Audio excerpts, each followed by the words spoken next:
Welcome to Talking with Tech. My name is Chris Bouguet, and I'm here with Rachel Madel. What's going on, Rachel? Hey, Chris, how are you? My chest is a little sore today, Rachel, but did a bunch of push-ups. My pectoral muscles are maybe strained a little bit. They're a little, maybe I tore them or pulled them or something. Yeah, there's something going on with my pecs here, Rachel. You always have a clever way of leading into today's topic of discussion, Chris. You're correct. We're talking about PECS. I want to give a little bit of a backstory. So I just presented at SLP Summit, which was a huge speech therapy conference online. And I had almost 15,000 people watch my session, Chris, which is insane.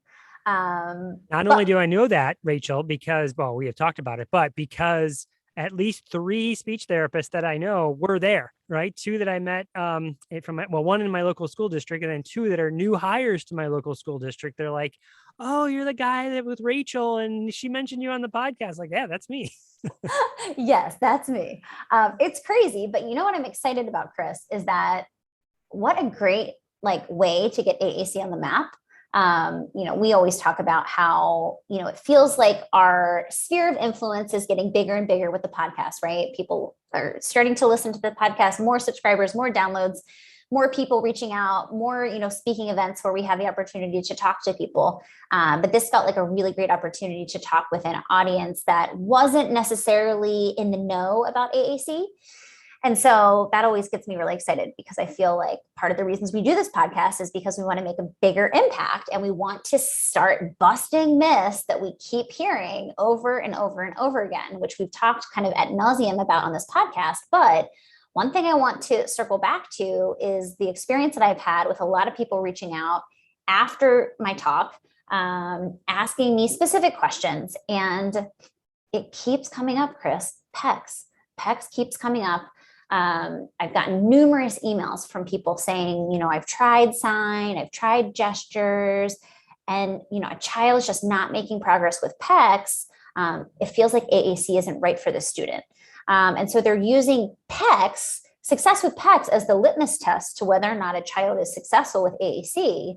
And that's really frustrating to me, because I know lots of kids who have either plateaued with PECS or not made progress with PECS. And then we transition them to a high-tech, robust language system, and they start doing beautifully. And so this cannot be a barrier to entry. In fact, I feel like it just kind of solidifies the idea that maybe we shouldn't be doing PECS to begin with if it's not working, right? But that shouldn't be the reason that we, start thinking or saying out loud that a child isn't a good candidate for AAC because they're not able to make progress using PECS. So I can imagine if people go to this SLP Summit, you don't even mention PECS in your presentations, I would imagine, right? I mean, we've done presentations together. It doesn't even come up. So because it's such a larger sphere of people, people are coming to you with questions after the fact. Hey, I happen to notice you didn't mention PECS, or I've been working with PECS. What's your opinion here, right? Is that the sort of questions you're getting from people? Some of that, but more so it's just I think people's takeaway from my talk is that I'm talking all about AAC, and we're including PECS in that, which technically PECS is considered AAC. So I don't want to confuse anybody here. But when I'm talking about AAC, I'm not really thinking about PECS. I'm not really when I'm promoting AAC and saying all kids, need access to AAC, I'm talking about robust language systems. That is not what I would consider PECS to be. So I think that might be some of the confusion, is that, I'm talking generally about AAC and people generally are thinking PECS. And I'm like, no, I'm not talking about PECS. I'm talking about high-tech, robust language systems.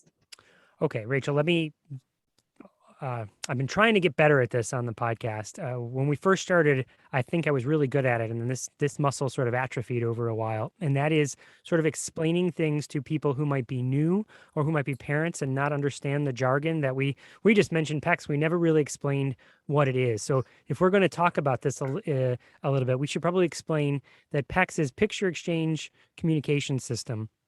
And it is an approach that has again, an elevator pitch to kind of explain it, has certain stages that you move through. And then there's PECS-ish, at least that's what I call it, which is like you're doing picture exchange, but it's not sort of the formulaic standardized approach that is formally called PECS. It's just exchanging pictures. I don't know. How did I do? Is that a good summary of it? You did great. As soon as we started kind of going down this deep dive and I used the acronym PECS like 25 times, I thought, maybe we should define that for our audience, especially our new listeners or like you said, our parents. So yeah, I mean, it's a very common approach. I think that, a lot of SLPs have been conditioned to start with PECS. So like if we're thinking about AAC, it's like, well, first we have to start with PECS, which I think just because, perhaps that's the way that they saw it done and that's the way it's always been done. Well, I can explain that. I have a theory about why that is. Why did PECS grow to the proportions that it did, where it became in people's mindset to try this first besides AAC? And that explanation to me is pretty simple, is that back in the day when PECS was really becoming a thing, at the same time, AAC cost $5,000 to $6,000 to have a robust AAC system. So we sort of convinced ourselves that you need this paper-based thing that you can print off visuals and put some Velcro on it and put some plastic and make some books. And people can rip off this piece of plastic with a picture on it and hand it to somebody. We got to do that first, because $5,000, $6,000 per student is not feasible. But now where we live, where it's the price point for a robust AAC has come way, way, way down. I mean, easily less than $1,000. Or you think of an iPad and the cost of an app, and you get that app on sale, or you get the iPad from many different funding sources. The average cost of robust AAC has dropped significantly. Still not to the price point of PECS, which is printing out some symbols. But I think that historically is why it rooted itself in the consciousness of SLPs to try first, is because of the price point. Yeah, I mean, that makes a lot of sense. I feel like we're living in a different time, but we're stuck in our old ways. So I think that's part of the problem. And this is a problem in so many different areas of our field. Even within AAC, we're doing things that we now know better, right? And so when we know better, we do better. I think we know better now with PECS. And I think that for me, it's always a short-term solution, which is why I get so kind of aggravated at it, because I don't want to spend all my precious time and energy working on skills for a system that isn't going to be long-term. We talk about it all the time, Chris, like, who do we know who's an adult AAC user who chooses PECS as their primary system? Right. We don't. In fact, if you go back in the archives here, we've specifically asked if anyone's listening and knows any adult PECS user, or anyone who's a former user and says, thank you, that's the thing I needed. That was the one. That was the strategy that put me over the edge. If you can point us to anyone, because we've said this before, please, we'll invite them on the podcast. We'll have a conversation with them, and not the parents. We're not talking about other people that report it. We mean the actual person. And that, we said it last week, we've said it multiple times. If you look at the triangle from ASHA of what makes something evidence-based, it's research-based, meaning there's science to back it up. There is professionals that say it's a good strategy, but then that third component has to be there, where you have to have some sort of client that says, this is what works for me.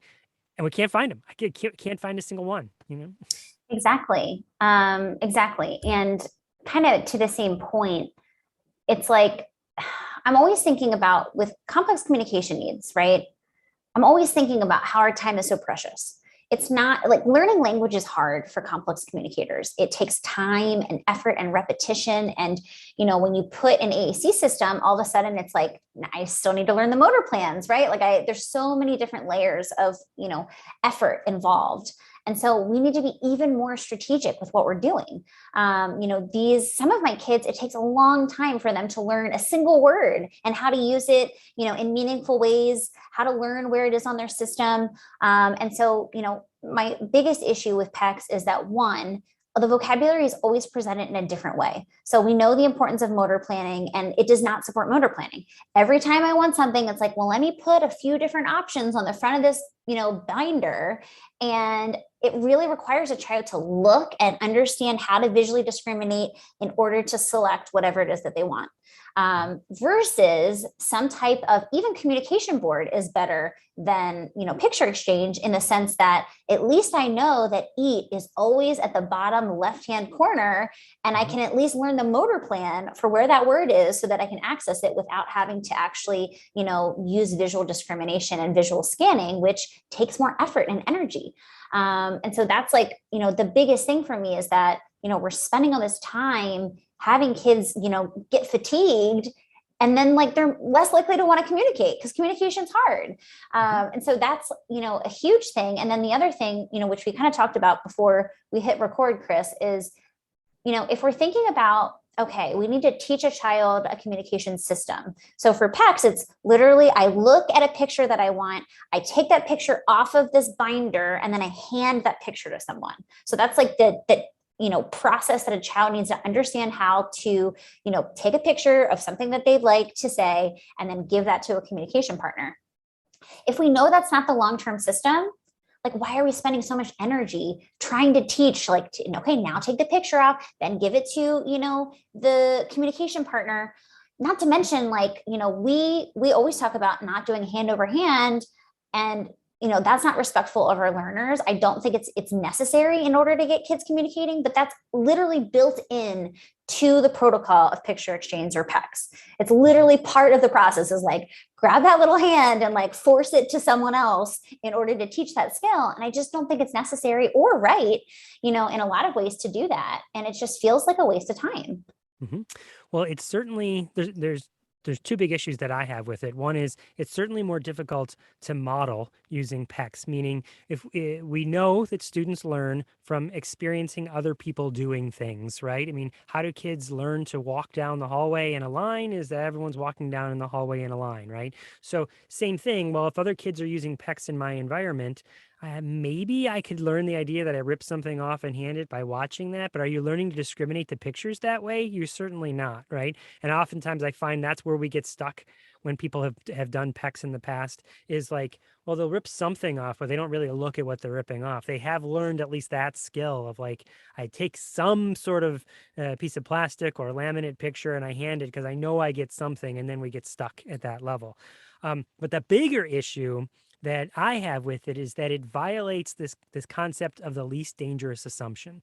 So if the least dangerous assumption essentially asserts that, this principle asserts that if you don't have enough information about an intervention to put in place, choose the thing that is least dangerous to the client, right? To the student. So if you were to put PECS and a robust AAC system next to each other and say, well, which one am I going to provide first, right? Well, and you use that concept of the least dangerous assumption as sort of your barometer about which one to choose.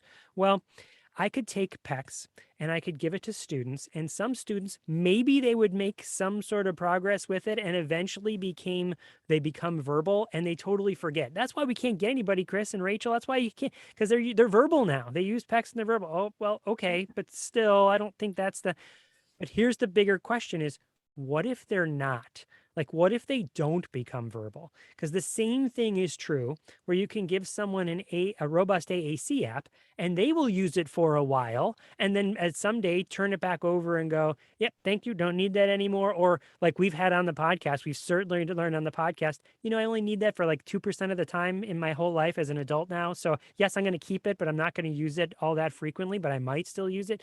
But there's been plenty of students that I know or teams that I know that have made a decision for the student that the student is so verbal now and using so much language that AAC isn't a thing that they focus on as a main intervention anymore. So what's the least dangerous assumption?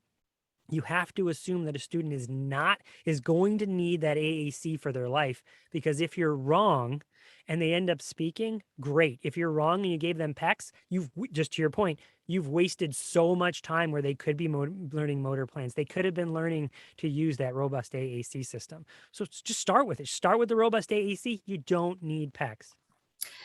Yes. I mean, drop the mic, Chris Bouguet. Drop your mic. Just kidding. Don't drop it. It's important. We need that for this podcast.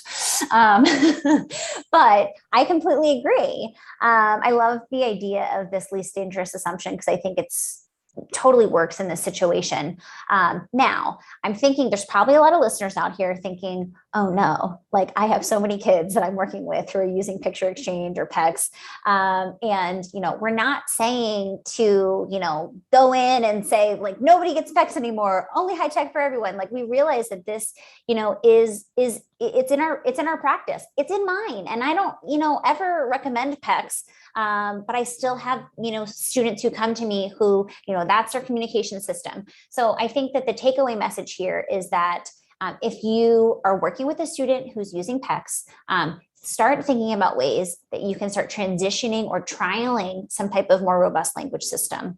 The other thing, to think about is, how can you work within teams to change perspectives? Because I think a lot of times what happens, Chris, is, SLPs will come to me and say like, I know the importance of robust language systems. I want to get, my kids on high tech AAC, but there's barriers to that, right? Like one barrier is cost sometimes within certain districts, it's like, I don't have any budget for that, or the family, can't pay out of pocket for that. And I don't know what to do. I think one of the biggest barriers though, is changing people's mind about this idea as PECS needing to be this prerequisite in order to then, graduate to a robust language system. And so I think over time, you can just start having conversations about the need for robust language, which we've talked about when we've presented together, Chris. I think one of the most powerful ones is the life-saving core, that video that we share. Was it Gail Van Tatenhove's video? Is it her? Yeah. Who posted that? Yeah. Yeah, I it's thought totally so. Gail Van Tatenhove. Mm-hmm. So anyway, it's like a video like that shows the importance of not only core, but also like I've never seen a PECS book that has, enough language to communicate when something wrong is, or when something is wrong. So I think that that's something that's really starts opening people's eyes to this need for, more words and robust language systems. This would be one of those opportunities to help people open their minds, because I think it's one of those things like, Rachel, if I came to visit you in Hawaii and you pointed at a plant and you said, Chris, that plant is called the Viro plant. I don't know. I looked at we have our 5K medal right here next to me where it says virtual race that we did together, right? So I looked up and saw, so let's call Chris, here's this Viro plant. It's called the Viro plant. I would swear up and down that thing is named the Viro plant because you told it to me. I learned it this first way. I learned it wrong. Maybe you didn't know, or it's called the Wiro plant or something, But because I learned it that way first, it becomes so cemented into me, and changing what I've learned first is so much more difficult than learning it right the first time, And I feel like that's what we're fighting with PECS is that, but I learned this. And if I learn that, then my cognitive dissonance is so strong against that. So what do you have to do? You have to open your mind. You have to recognize that maybe the information you learned 10 years ago, 15, but at this point, 20 years ago, might be faulty, and there might be some improvements and a better way to approach the situation. Yeah, I mean, so I will say, Chris, I went through a lot, almost all actually, of the reviews that I got on the SLP Summit course, which, I mean, there was almost 15,000. So it took me like days of just like scanning through. I mean, a lot of them were like, this was great. So it was really basic, but all of the long ones I read, and so many people said, you've completely opened my eyes to looking at AAC in a different way. You've completely changed my mind about this idea of prerequisites for AAC. And so it's like, I really respect those SLPs who had the courage and bravery to say, yikes, I don't know that I've been doing this right all along. And I'm open to changing the way I think and changing the way I practice because of it. We always talk about this, Chris, but like, we're like kind of in the circles of all of the, presenters who are teaching about AAC, right? Like we are friends and have had on the podcast all of these presenters. And, when we go, we oftentimes will go to, our colleagues' presentations and listen. And no one's ever talking about PECS. No one, not a single one. Like I haven't been in a presentation in years and years ever hearing somebody talk about how to do PECS or why PECS is, a great system. It's literally always the opposite. And so I just feel like take that, take that for what it is. But if that was, a viable option, don't you think that a lot of people would be talking about it? Yeah, I think so. And clearly you'd have people now that it's been around so long that are adults that again can say thank you and say yep, that was the tool, that was the strategy, that was the thing that worked for me. And again, can't find them. So there's two legs of that triangle at least that are that should put question marks in your head about PECs in general.